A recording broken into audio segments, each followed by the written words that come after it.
You've got to have love. Love is the motivating force of service. Yeah. When you serve, you draw on the energy of love. Now, the energy of love is not an emotion at its highest level. It's a force, and it will bring about a raise of consciousness.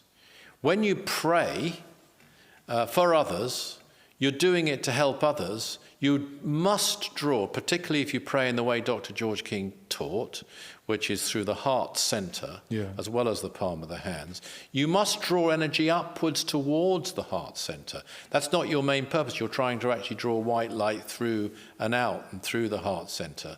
But in fact, you must also, because you're focused on that center, draw energy within you upwards. And a rise of consciousness can be measured in the state of your psychic centers. The Spiritual Freedom Show with Richard Lawrence, where politics is not the answer, materialism counts for nothing, and spirituality will set you free. Richard. Darren. So we're back. Yes. So one of the things that I think a lot of people talk about is this idea of raising consciousness, individually, collectively. But what does it actually mean? I think that's my question today, because you can kind of get the impression that it's kind of this like vague thing.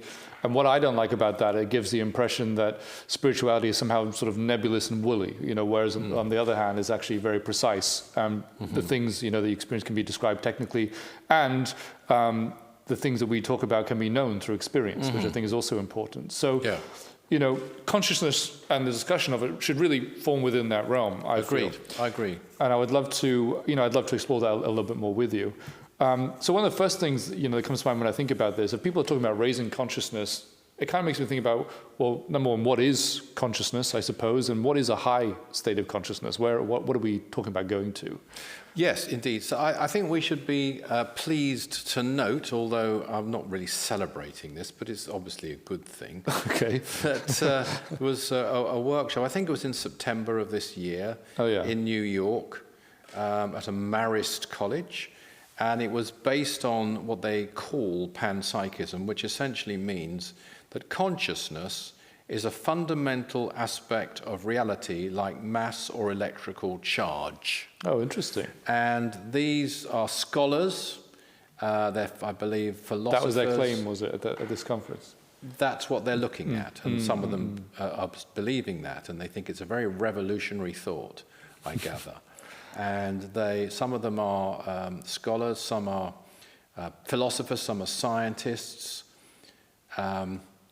So that's being looked at. One of the things they're starting to consider is that consciousness or mind exists before the brain. That the brain isn't a source, but it's there and the brain is picking it up. Now, this has been known by yogis, and brilliantly described, I must say, by Dr. George King, but also by Swami Sivananda and many, many others for thousands of years, actually. It's not a new idea, but it's nice to see them sort of getting there and in terms of being taken seriously. I don't know how important this particular, just came my way. It was published in the Scientific American. Somebody sent it to me the other day, actually. So I didn't know you were going to bring this up, but that's very good. So I think we start from the point that consciousness is there, and that we are part. Mind comes first. Everything has mind. Mind exists, and in that we have thoughts. So we can sensitize ourselves to different types of thought, and our actions have a big effect on it. Now, when it comes to, you mentioned raising your consciousness, and I've talked often, because it's one of my favorite quotes, about transmuting the mental energies upon the plane of inspiration, called high intuition, which is raising thoughts, of course. We're given 3 keys by Mars Sector 6 in the Fourth Freedom as to how we actually do that. He's already gone through concentration and contemplation and various things we can do along the way. But at this point, when we're ready to transmute these mental energies, there are 3 things that he picks out. 1, strict control. And if we took that far enough, that would be control over ourselves, not over anybody else. Sure. Of all our impulses, They would be completely controlled by ourselves, so that's one thing we need to do. And the other, of course, is the manipulation of karma, our own karma, through service. So that's the second thing he picks out. And the third one is actually one of my favorites, and it's 3 words, and it's "and so on." Yeah. Because it's yeah. brilliantly phrased. Yeah. It may sound odd to people, but I have a look at it. It's in the 4th freedom. It's there. And because it's everything else. There's so many things we have to do in life, and that's the important thing. Do we have to do them? But that we do, and we have to do all. You know what we have to clean the house, and we have to go to work, and we have to, etc. And all of those things that we have to do, the washing up, cook the dinner, etc. All the obligations that we have, all the requirements, going to the dentist, etc. You can't call them service. Yeah. They should help us in our service. Sure. They might be essential to us being able to serve, but they aren't strictly service.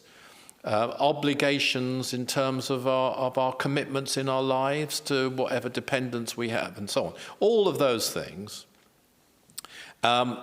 They aren't technically strict control, which is over ourselves. Again, strict control is going to help. But what they help, it'll more than help, it's going to help us to do them, is what I meant there. But they're all summed up in "and so on." Yeah. And I think that's brilliant because it's saying, yes, you've got to do these things, but they're not worth mentioning. Yeah.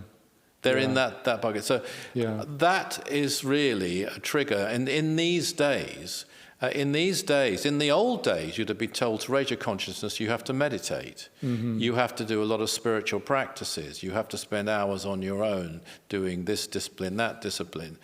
You might need to do some hatha yoga. That would be the old path. Now, some of those things you still need to do, by the way, and they will help. But you can do it while you're serving.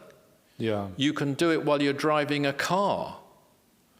Because if you're driving the car for a good reason, which is beneficial to others, then you are serving. Now, in the terms of the manipulation of your karma, and this is related to consciousness, but people just won't think it is, but it really, really is. If you're doing it while you're for a big reason, for a really big reason, like you're driving a car to get someone to a peace talk, which results in a peace which saves, etc. Or you're driving an ambulance to get, somebody to essential care, and you perhaps finished your Ross rota, but you're going to stay on and do that in your own time if necessary. That's an act of real service then. For no gain for yourself at all, just because you want to serve and help. And I've certainly encountered that myself in the NHS, and I'm sure others have, and in all kinds of fields of work where people do more than they're actually required to do, rather than some people doing less than they're required to do. All those things, though, will help to raise your consciousness. And the morality of, it seems to me, many of the major world religions, is all personal. It's your conduct, your dealings with people in your life, family members, your local community maybe at most, but actually those things might well be necessary and worthy and essential. But now, though, far more important, in the moral scope even, is global service. And people don't even think, I'm not, they think that's an optional extra, and if you do, that's great. But my moral obligations are this. Actually, once you get a global consciousness, you'll perform global service, and once you perform global service, you'll get more of a global consciousness. I love the virtuous, both work, the virtuous both way cycle. around. Yeah. And if you have a cosmic aspect to your service, you'll get a more cosmic consciousness. I'm not going to say you'll enter cosmic consciousness yet, but that's there to be entered. Yeah. And we should remember that that is there. The one thing I wanted to take us back to is what you were talking about. how these things raise our consciousness. So what is like technically happening? I mean, how does it raise our thought? How does it raise our consciousness and produce this virtuous cycle that you're describing? Because you are releasing yourself.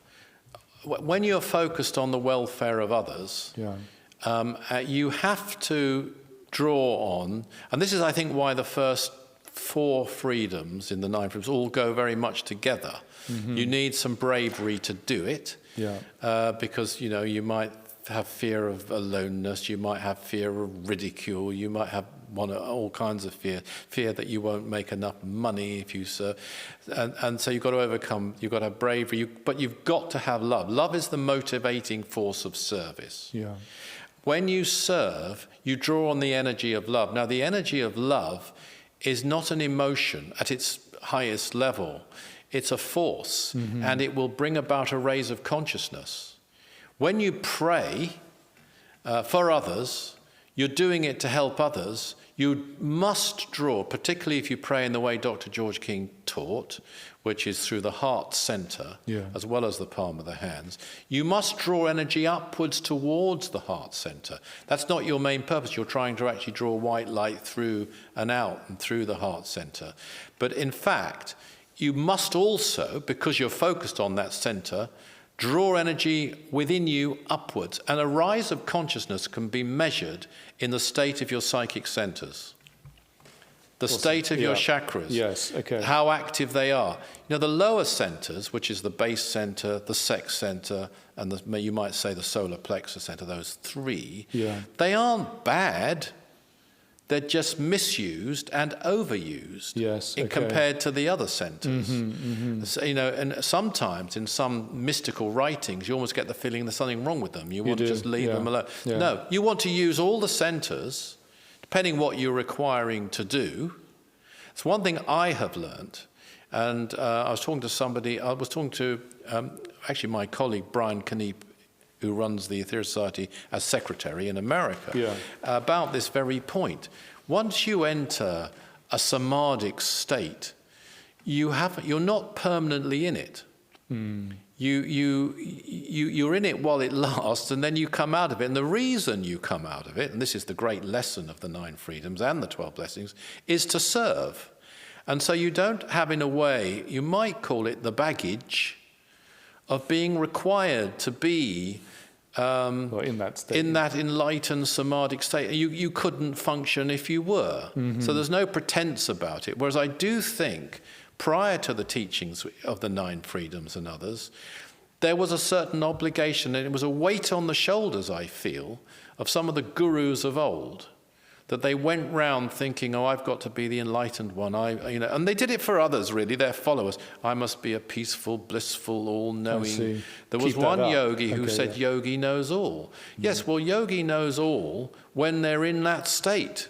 When they're not in that state, they don't know all. They can know all because they're that advanced, if they choose to enter samadhi again to find it out. They will be closer to their high intuition, even in their daily life. But they're not walking around in that state. And because of one reason, service. Service is a tremendous liberator. It liberates you from all sorts of phony obligations. You can be yourself, absolutely, because you've got a jolly good reason to do it, which is, this is the best way I can help some other people. As Dr. King once said, if he only talked about what he really wanted to talk about in terms of metaphysics, hardly anybody would be there. So he had to talk about other things, and he did it brilliantly. It wasn't what he chose, or would have chosen for his own delectation, but he did it because it helped others and brought people more onto the spiritual path. And just to connect some dots there, so basically we're saying, if we go right back to the beginning, mind is something that exists outside of the brain. And thanks. Before the brain. I'm so you are a great line dot connector. So we do need on the Spiritual Freedom Show.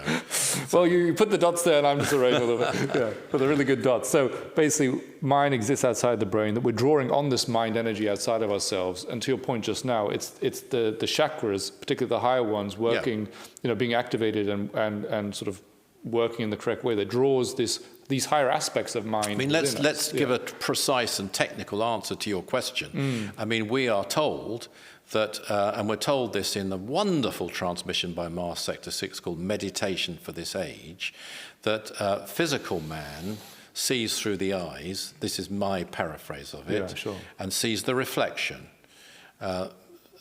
Advanced, I think it's advanced man or metaphysical man, some phrase like that, sees sees through the eye, not through the eyes, but the eye, and sees not the reflection, but the life.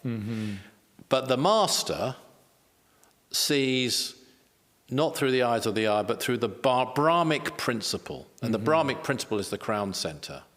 And there's another particular transmission by a cosmic master saying that the answer is to see and hear through the main principle, meaning that, which is again the crown center. You know, whether you can do that with a full rise of Kundalini to it is another matter, but that's where the answer lies. And I'm absolutely 101% sure that is actually true. And it's also extremely encouraging because I don't believe they would give teachings like that unless we could do them, if they weren't attainable at some point. Totally. So it is all about, the consciousness is all about the activation of chakras. And it's a very strange thing, you know, that a person could be in a meditative state, and quite a high one, not the ultimate one probably, but a very high one, and an extremely blissful one, and not be listening to their higher promptings. Because even in that state, they could be attached to the paraphernalia of the teaching that led them there. Which might be yogic principle even, as great as that is. And by the way, if you're going to have an attachment to anything, how great is that? It's not that, but even that can be an attachment. And they might be being called to leave that state. But that goes against all their beliefs. That's not what they think they're there for. Interesting and example. They're attached to that. So even at that level, you could be in a lower state of consciousness and nearer to your higher self. So there's strange, that too. That's you choose. It's when you can choose. You know, the ascended master, or the person who's almost ascended, should we say, extremely advanced, is choosing their level of consciousness depending on what they know is required. So but that is going to another level. Because I mean, I suppose in that way, I mean, they have total mastery over the chakras at that point, and you know. At that point, they do. But even at a lower point, if you look at the fourth freedom, this strict control, manipulate your karma. Strict control is about control over the basic senses and desires and all that, but it's also control over higher impulses. You know, when we finally enter a state which is even approaching cosmic consciousness, we're going beyond mind. And to do that, you have to detach even from superconscious abilities. Because even superconscious abilities, and you might well say I'm not qualified to say this and I wouldn't blame you, but even superconscious abilities are limited to that degree, that even they can't do or can't reach the I am. They can take you there, they're the way to take you there, but then you've got to go there. And that's going beyond consciousness, really. Or you could call it, if it's in its highest state, the state described by Dr. King, which is way beyond anything I've ever attained, is a state where it's called cosmic consciousness, but it's moving beyond consciousness as we know it, taking it to another level. So, you know, when people talk about raising consciousness, I mean, apart from, you know, what you've just described, which is almost like, you know, it's let's come down many notches. I'm sorry. I mean, you know, that's sort of like you know, you can see that's the experience of this extremely high state of consciousness, even beyond you know, the superconscious state you described. But then, you know, when we talk about raising consciousness, I guess there is a question about why does it matter for our world, in general? You know, what change would that sort of engender in the world? You know, if people were to be raising their sort of state of consciousness. Well, if we come back to service as the be all and end all, there are many, many, many ways to serve, and they're all good, but they're not all as good as each other.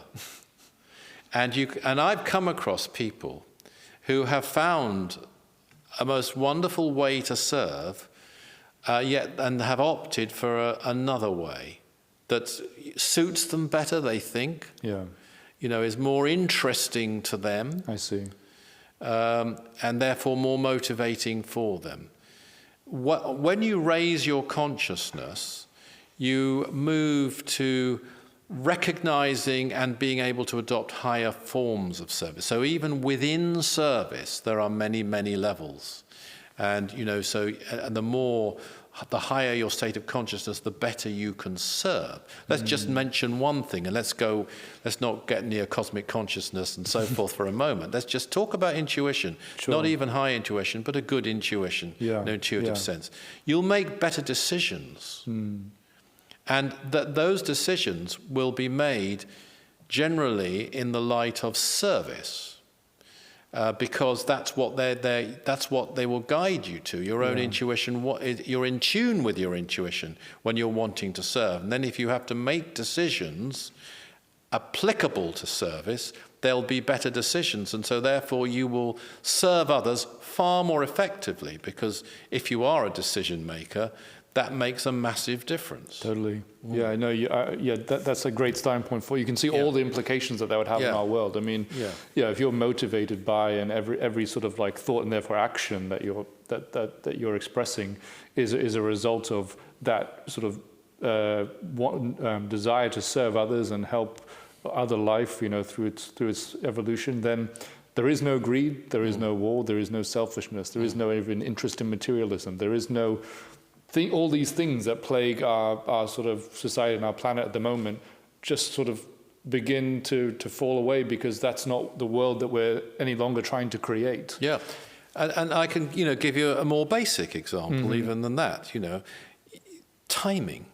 Okay. That's an ability you can gain, and I bet you there's people who watch our show who've experienced this. That you could be somewhere and you just get a gut feeling either not to go there or to go there later. It actually happened to my wife when she was actually cooking for Dr. King, and she was going shopping in a particular shop, actually in Knightsbridge, Harrods actually, to buy a particular thing. And she had a very strong prompting not to go, and it turned out there was a bomb, and this would be like against her task. She didn't go, and there was a bomb in Knightsbridge Barracks at the time, and had she gone, she could have got caught up in that. And you know, that's an example. That's of following just pure gut feeling, which had no rationale. Sure. It was almost like, this isn't what I'm meant to be doing, not going. But she did follow. But you know, you can have people, and I've come across them, who've saved lives, who've been able to say goodbye to one of their parents by just purely following a gut feeling, who've picked a moment to go somewhere, and that's the moment when they were able to really do something. And it's not prompted by reason. Because the thing about logic, which I'm a massive fan of, by the way, some mystics wrongly dispose of logic. I think, you know, talking about fakes, which we weren't, you can actually use logic very quickly to discern fakes or unreliable people. Because some of them won't even try to tell you how they know things. They're just making it up.